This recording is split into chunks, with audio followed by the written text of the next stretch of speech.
नमस्कार दोस्तों, स्वागत है आपका मेरे चैनल में। आज बहुत दिनों बाद आपसे मुलाकात हो रही है और आज मैं आपको उत्तराखंड की पहली क्लास से स्टार्टिंग कर रहा हूं। इससे पहले मैं उत्तराखंड की एक क्लास का जो उत्तराखंड का सामान्य परिचय है वो प्लेलिस्ट में डाल चुका हूं, तो आप उत्तराखंड का जो सामान्य परिचय है उसका पार्ट 1 आप प्लेलिस्ट से जाकर देख सकते हैं। आज मैं उत्तराखंड सामान्य परिचय का दूसरा पार्ट अपलोड कर रहा हूं जिसमें हम उत्तराखंड की राजनीतिक व्यवस्था को पढ़ने वाले हैं।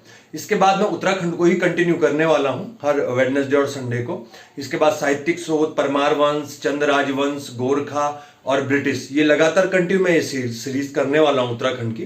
तो उत्तराखंड का जो पार्ट 1 है वो मैं अपलोड कर चुका हूं, वो प्लेलिस्ट में जाके आप देख सकते हैं। और आज मैं उत्तराखंड का जो सामान्य परिचय है हमारा उसका पार्ट 2 अपलोड कर रहा हूं। तो इस पार्ट 2 को आप देखें और इसमें हम राजनीतिक व्यवस्था जो उत्तराखंड की है उसको देखने वाले हैं। पहले पार्ट में मैं आपको बता चुका हूं कि उत्तराखंड का राज्य निर्माण कैसे कैसे हुआ, उत्तर प्रदेश पुनर्गठन विधेयक क्या था, कौन यहां पहली बार कब चुनाव हुए हैं, पहले निर्वाचित मुख्यमंत्री कौन थे। तो आज मैं उत्तराखंड का सामान्य परिचय पार्ट 2 अपलोड कर रहा हूं जिसमें हम उत्तराखंड की राजनीतिक व्यवस्था के बारे में पढ़ेंगे। और अब मैं इस चैनल पे लगातार उत्तराखंड की ही जो सीरीज है उसको कंटिन्यू करूंगा। इसके बाद साहित्यिक स्रोत, परमार वंश, चंद राजवंश, कंप्लीट पूरी सीरीज आपको मिलेगी। जब भी आप वीडियो देखें तो स्टार्टिंग से वीडियो जरूर देखें और प्लेलिस्ट में जाके जरूर चेक कर लें, वहां पे आपको कंटिन्यू ये सीरीज मिलेगी। ठीक है, तो आज हम शुरू कर रहे हैं उत्तराखंड का सामान्य परिचय में। उत्तराखंड का सामान्य परिचय पार्ट 2। पार्ट 1 में मैं आपको बता चुका हूं, पार्ट 1 में मैं आपको बता चुका हूं कि कैसे कैसे उत्तराखंड हमारा राज्य निर्माण हुआ। ठीक है, उत्तर प्रदेश पुनर्गठन विधेयक 2000 क्या था, उसको लोकसभा ने कब पास किया, राज्यसभा ने कब पास किया, राष्ट्रपति ने कब सिग्नेचर किए, कब पहली बार यहां चुनाव हुए। ठीक है, तो आज इसका पार्ट 2 करते हैं और राजनीतिक व्यवस्था पर चलते हैं। कि मैंने आपको बताया था कि जब उत्तराखंड बना तो जो प्रथम चुनाव हुए थे हमारे यहां, जो प्रथम विधानसभा चुनाव हुए थे वो आपने ध्यान रखना है, प्रथम विधानसभा चुनाव। तो जो प्रथम विधानसभा चुनाव हमारे यहां हुए थे वो 14 फरवरी 2002 को हुए थे। और अभी भी आपको पता है कि नेक्स्ट जो चुनाव है उनकी घोषणा हो चुकी है और 14 फरवरी 2022 को जो नेक्स्ट चुनाव है वो होने वाले हैं। ठीक है, तो 14 फरवरी 2002 को हमारे यहां पहला चुनाव हो गया था और इसमें जो सरकार बनी थी वो कांग्रेस की सरकार बनी थी। और ये जो सरकार थी ये जनता द्वारा निर्वाचित सरकार थी। इस सरकार को जो चुना था वो जनता ने चुना था, तो ये जनता द्वारा निर्वाचित सरकार थी हमारी। तो ध्यान रखना, मैंने आपको पहले पार्ट में भी बताया था, जिन लोगों को पहला पार्ट नहीं देखा वो प्लेलिस्ट में जाके उत्तराखंड सामान्य परिचय पार्ट 1 जरूर देखें, तभी आपको पूरी जो ये सीरीज है वो समझ में आएगी। ठीक है, तो मैंने आपको बताया था जब भी कोई भारत में नया राज्य बनता है तो वहां एकदम से चुनाव नहीं होते हैं, है ना। जैसे कल के दिन हम कोई नया राज्य बना लें तो वहां जो सरकार बनती है वो केंद्र में जिसकी सरकार होती है वही सरकार बनती है ना। तो अपना याद रखना कि जब उत्तराखंड राज्य निर्माण हुआ था तो केंद्र में एनडीए की सरकार थी। एनडीए मतलब नेशनल डेमोक्रेटिक अलायंस, राष्ट्रीय जनतांत्रिक गठबंधन जिसे आप बोलते हैं। ठीक है, तो एनडीए की सरकार थी मतलब भाजपा और उसके सहयोगी दलों की सरकार थी। उस टाइम जो मुख्यमंत्री बने थे वो नित्यानंद स्वामी बने थे। तो वो जो मुख्यमंत्री थे वो जनता ने निर्वाचित नहीं किए थे, वो डायरेक्ट केंद्र से अपॉइंट हुए थे, है ना। तो फिर आपने याद रखना है कि उत्तराखंड में प्रथम विधानसभा चुनाव कब हुए, तो 14 फरवरी 2002 को हमारे यहाँ प्रथम विधानसभा चुनाव होते हैं। और जो सरकार चुनी जाती है जनता के द्वारा वो थी आपकी कांग्रेस पार्टी की सरकार। और यहां पर जो मुख्यमंत्री बनते हैं वो नारायण दत्त तिवारी बनते हैं, नारायण दत्त तिवारी। तो याद रखना, अगर आपसे पूछेगा उत्तराखंड के प्रथम मुख्यमंत्री कौन थे, तो उत्तराखंड के प्रथम मुख्यमंत्री, क्वेश्चन को समझना, अगर पूछेगा उत्तराखंड के प्रथम मुख्यमंत्री कौन थे वो तो नित्यानंद स्वामी थे।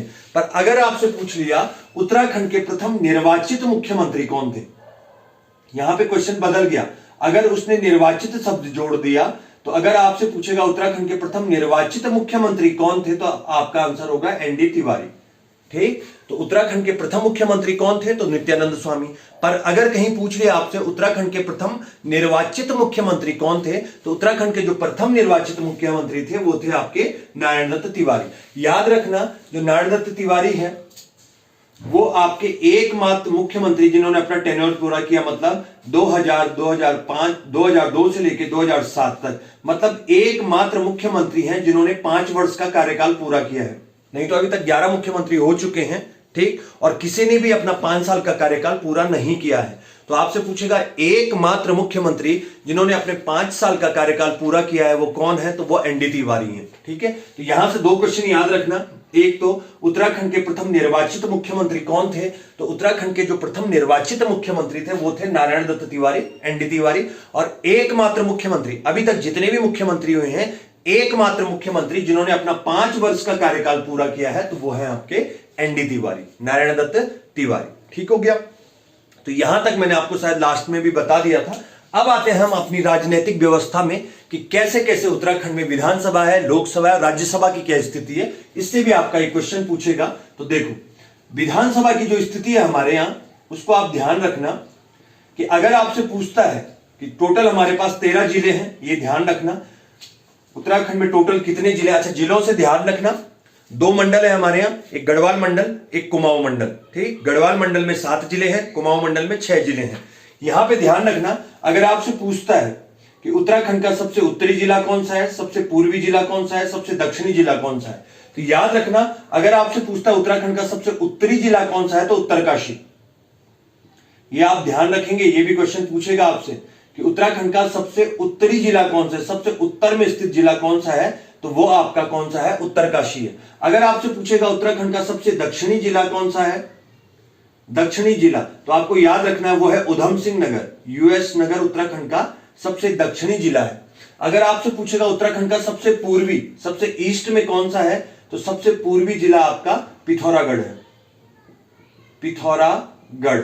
और अगर आपसे पूछता है उत्तराखंड का सबसे पश्चिमी जिला कौन सा है, सबसे वेस्ट में कौन सा है, तो आपको याद रखना है उत्तराखंड का जो सबसे पश्चिमी जिला है उसका नाम क्या है, तो उसका नाम है देहरादून। तो आपने एक क्वेश्चन ये भी ध्यान रखना है कि अगर आपसे पूछेगा उत्तराखंड का सबसे उत्तरी जिला तो उत्तरकाशी है, सबसे दक्षिणी जिला तो यूएस नगर है, सबसे पूर्वी जिला तो पिथौरागढ़ है और सबसे पश्चिमी जिला तो हमारा देहरादून है। ठीक है, अब आ जाते हैं उत्तराखंड की विधानसभा की स्थिति में कि विधानसभा में यहां पर क्या स्थिति है। तो याद रखना जो उत्तराखंड की विधानसभा है वो एक सदनात्मक है। सबसे पहले तो ये ध्यान रखना कि जो हमारे उत्तराखंड की विधानसभा है ना, विधायिका जिसे बोलते हैं, वो एक सदनात्मक है। एक सदनात्मक मतलब यहां सिर्फ विधानसभा विधानसभा है, विधान परिषद नहीं है ना। भारत में याद रखना, वो आप पॉलिटी में पढ़ेंगे कि भारत में 22 राज्य ऐसे हैं जहां सिर्फ विधानसभा है और 6 राज्य ऐसे हैं जहां विधानसभा और विधान परिषद दोनों हैं। तो अगर आपसे पूछता है कि उत्तराखंड में कैसी विधानसभा है, तो एक सदनात्मक है, मतलब सिर्फ यहां पर विधानसभा है, विधान परिषद नहीं है। ठीक, विधान परिषद किन किन राज्यों में है, तो उत्तर प्रदेश, महाराष्ट्र, कर्नाटक, तेलंगाना, बिहार और आंध्र प्रदेश। भारत के ये 6 राज्य ऐसे हैं जहां विधानसभा भी है और विधान परिषद भी है। अपने यहां सिर्फ विधानसभा है, तो इसलिए बोलेंगे एक सदनात्मक हमारे यहां क्या है, व्यवस्था है। ठीक, विधानसभा के जो सदस्य होते हैं, विधानसभा के जो सदस्य होते हैं उन्हें आप एमएलए बोलते हो, मेंबर ऑफ लेजिस्लेटिव असेंबली, या हिंदी में इन्हें विधायक बोला जाता है।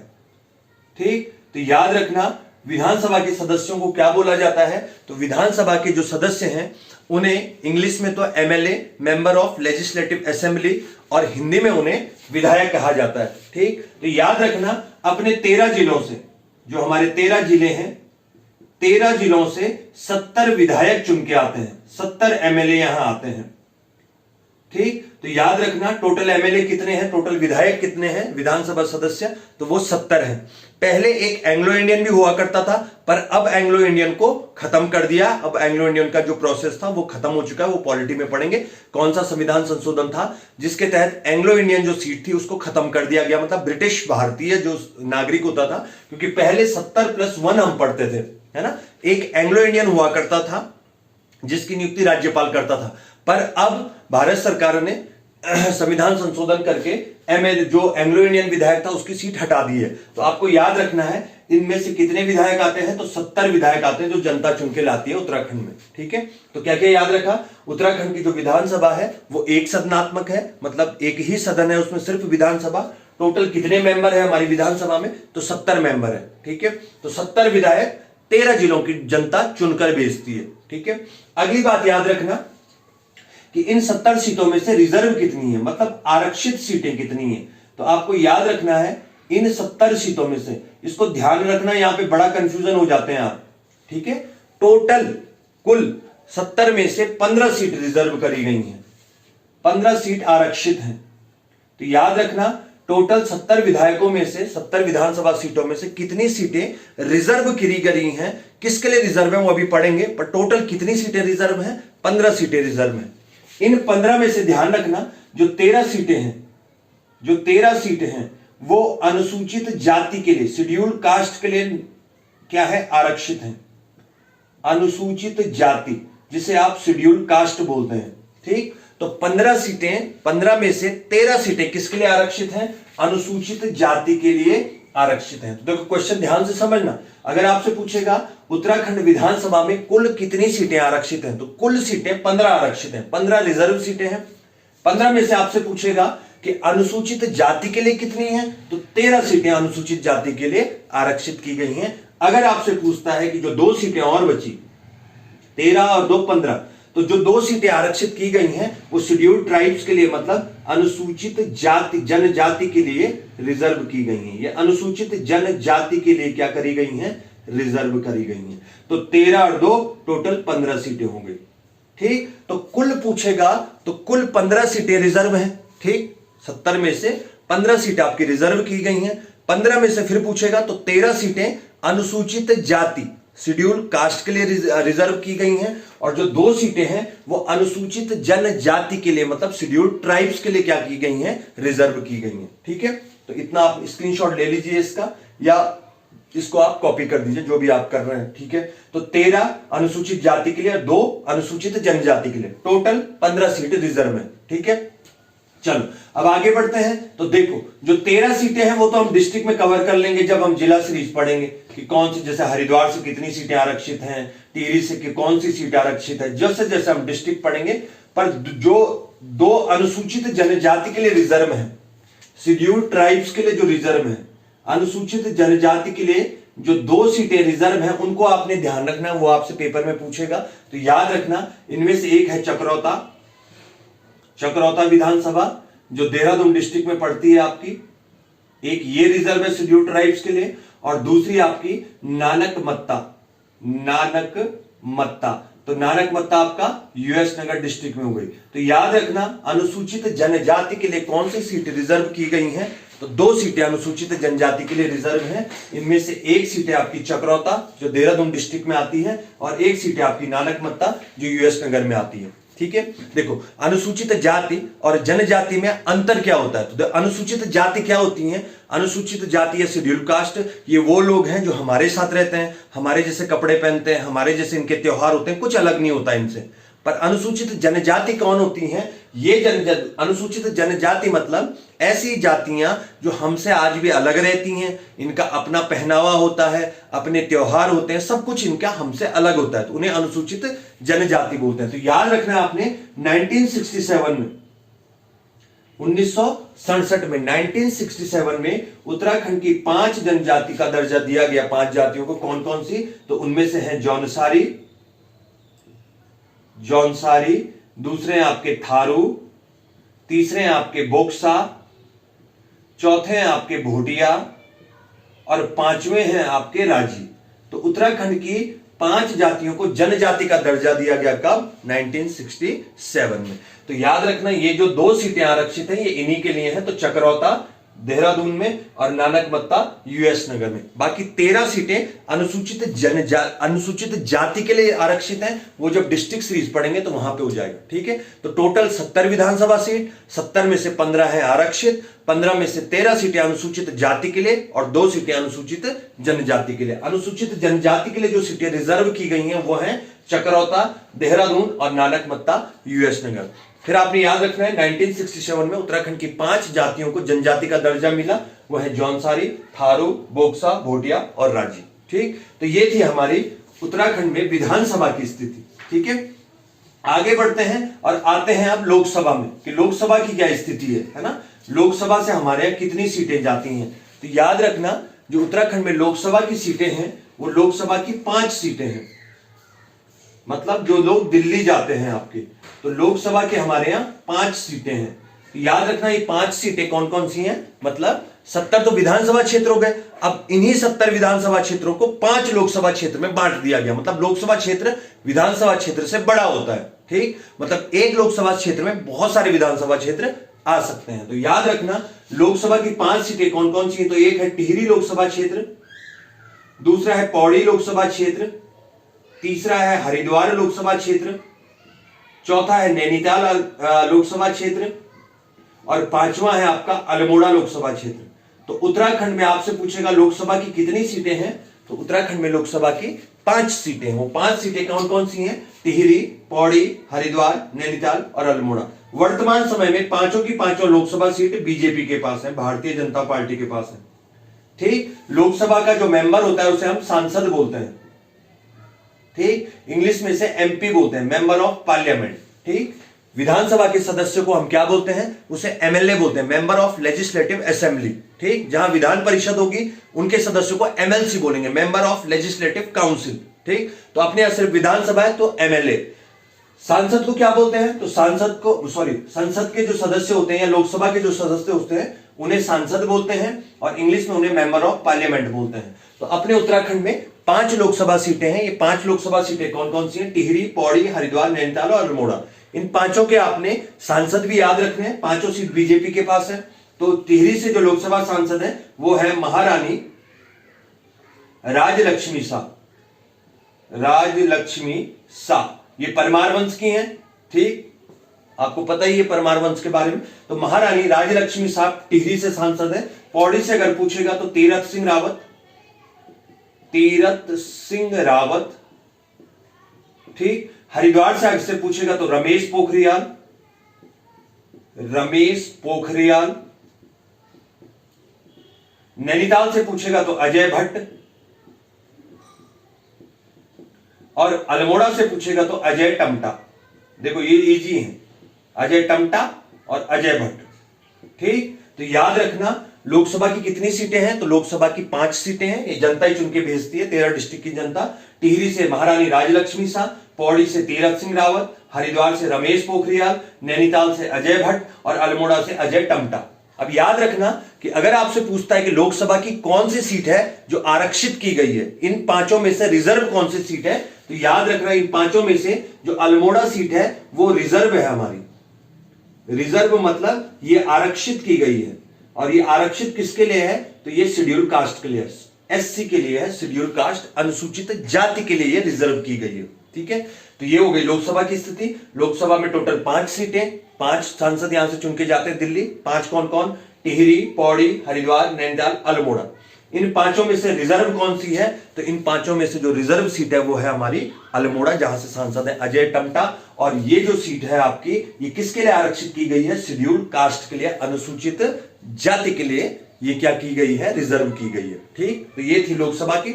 विधानसभा में 70 सीटें, 70 में से 15 सीटें रिजर्व, 13 अनुसूचित जाति के लिए, 2 अनुसूचित जनजाति के लिए। 2 सीटें अनुसूचित जनजाति के लिए कौन सी रिजर्व है, चकरौता, देहरादून और नानकमत्ता, उधम सिंह नगर। लोकसभा की टोटल 5 सीटें, 5 एमपी यहां से जाते हैं, मेंबर ऑफ पार्लियामेंट, सांसद जिन्हें बोलते हैं, टिहरी, पौड़ी, हरिद्वार, नैनीताल, अल्मोड़ा। इनमें से रिजर्व कौन सी है, तो अल्मोड़ा हमारी, ठीक है। आगे बढ़ते हैं, आ जाते हैं राज्यसभा पे। अगला आ जाते हैं, क्योंकि संसद की, तो राज्यसभा में आपको पता है कि लोकसभा और विधानसभा इनके सदस्यों का चुनाव तो जनता करती है, पर जो राज्यसभा सांसद होते हैं, है ना, तो राज्यसभा में जो सांसद होते हैं उनका चुनाव कौन करती है, तो उस राज्य की विधानसभा चुनाव करती है। मतलब राज्यसभा सांसदों का चुनाव हम लोग नहीं करते हैं, जनता नहीं करती है। जो हमारे विधायक होंगे, जो 70 विधायक हैं, वो राज्यसभा सांसदों का चुनाव करते हैं। लोकसभा और विधानसभा का हम लोग करते हैं, और राज्यसभा का जो विधानसभा सदस्य होंगे हमारे, जो 70 लोग हैं, वो इनका चुनाव करते हैं। तो याद रखना राज्यसभा की कितनी सीटें हैं, तो राज्यसभा की अपने यहां 3 सीटें हैं, ठीक। और याद रखना राज्यसभा सांसदों का चुनाव कौन करता है, तो उस क्षेत्र की या उस राज्य की विधानसभा। जिस भी राज्य में राज्यसभा सांसदों का चुनाव होगा, उस राज्य के विधायक उनका चुनाव करते हैं। तो जैसे हमारे यहां 3 सीटें हैं राज्यसभा की, तो इनका चुनाव कौन करेगा, जो हमारे 70 विधायक हैं वो करेंगे। तो मतलब एक तरह से ये अप्रत्यक्ष चुनाव है, इनडायरेक्ट इलेक्शन है ना। एक होता है प्रत्यक्ष चुनाव, जब जनता किसी को सीधा चुनती है, जैसे हम लोग प्रधान को चुनते हैं, मेयर को चुनते हैं, विधायक को चुनते हैं, सांसद को चुनते हैं, लोकसभा के सांसद को, उसे बोलेंगे प्रत्यक्ष चुनाव। पर ऐसे चुनाव जब हम किसी को चुनते हैं और वो किसी और को चुनते हैं, हमारे चुने हुए प्रतिनिधि जब किसी और को चुनते हैं, तो उसे हम क्या बोलते हैं? अप्रत्यक्ष चुनाव। तो राज्यसभा का जो चुनाव है वो अप्रत्यक्ष होता है, मतलब हमने विधायकों को चुना और फिर ये 70 विधायक इन तीनों को चुनेंगे। तो आपको याद रखना है कि वर्तमान में उत्तराखंड में 3 राज्यसभा सांसद कौन कौन से हैं, तो याद रखना है वो है आपके प्रदीप टम्टा जो आपके कांग्रेस के हैं, दूसरे हैं आपके अनिल बलूनी जो आपके बीजेपी के हैं, और तीसरे हैं आपके नरेश बंसल जो आपके बीजेपी के हैं। तो याद रखना राज्यसभा की अपने यहां कितनी सीटें हैं, तो राज्यसभा की 3 सीटें हैं। राज्यसभा के सांसदों का चुनाव कौन करता है? हमारे राज्य की विधानसभा के सदस्य मतलब विधायक करते हैं। तो कितनी सीटें हैं? 3 सीटें हैं। प्रदीप टम्टा कांग्रेस, अनिल बलूनी बीजेपी और नरेश बंसल बीजेपी। तो ये थी उत्तराखंड में राजनीतिक कुछ व्यवस्थाएं, जिसमें आपने पढ़ा विधानसभा, लोकसभा और राज्यसभा। ठीक, तो आज की वीडियो के लिए इतना ही रखेंगे। अगले पार्ट में हम शुरू करेंगे उत्तराखंड का साहित्यिक स्रोत, ठीक है, जिसमें मैं आपको बताऊंगा कि स्कंद पुराण में, ऋग्वेद में, ये सब अब कंटिन्यू यही उत्तराखंड की सीरीज चलती रहेगी। और हिस्ट्री से हमने शुरुआत करी है। ये तो पार्ट 1 और पार्ट 2 थे। जिन्होंने पार्ट 1 नहीं देखा है वो जाके प्लेलिस्ट में उत्तराखंड का सामान्य परिचय पार्ट 1 जरूर देखें, और पार्ट 2 में हमने ये पढ़ लिया है। ठीक, अब पार्ट 3 में हम लेके आएंगे उत्तराखंड का इतिहास का पार्ट 1 लेके आएंगे, जिसमें हम साहित्यिक स्रोत पढ़ेंगे। ठीक है, तो आज के लिए इतना ही। तब तक के लिए धन्यवाद। चैनल को लाइक, शेयर और सब्सक्राइब करते रहें। धन्यवाद।